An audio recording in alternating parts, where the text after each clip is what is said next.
Milquha b'mod pożittiv id-deċiżjoni tal-Kabinett li jard ftit metri biss il-bogħod mit-tempji ta' Ħaġrat fl-Imġar tkun espropjata bilan li jkun imħares dan il-wirt storiku. Dan il-permess għadda mill-Bord tal-MEPA u ġie konfermat mill-Bord tal-Appell minħabba li kien jirrigwarda art li kienet taqa' f'żona ta' żvilupp. Flimkien l-ambjent aħjar laqgħu dan il-pass tal-Kabinett. Tkellem dwar dan il-Manager għall-Iżvilupp fih dan l-Assoċjazzjoni Antonio Anastasi.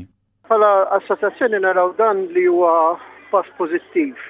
Qed nisperaw illi il-buffer zones l-oħra li għandna jipproteġġu siti naturali u storiċi tagħna jiġu protetti wkoll. Żied jgħid li jittama li tkompli ssir iżjed ħidma fuq dawn is-siti. Nisperaw illi il-Gvern jew Heritage Malta jieħdu din l-opportunità biex jisebħu dik il-lokalità b'mod naturali biex tista' tkun attrazzjoni ikbar għal-turisti barranin u turisti Maltin. Anke Fondazzjoni Wirtartna approvat dan il-pass. Tkellimna maċ-ċermen ta' din il-fondazzjoni Mario Farrugia.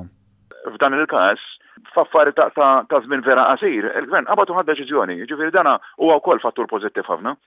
U turi d-determinazzjoni ta' din l-amministrazzjoni illi issues li huma marbutin mal-wirt nazzjonali ikunu mħarsa bil-akrità kif il-fatt jixraq.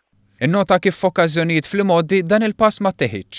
Tul dal-ħafna snin kien hemm ħafna każijiet oħra fejn inħarġu permessi mhux xierqa żoni li huma qrib ħafna ta' wirt storiku importanti u li dana wassal sabiex ikun hemm sabiex iħalli impatt negattiv.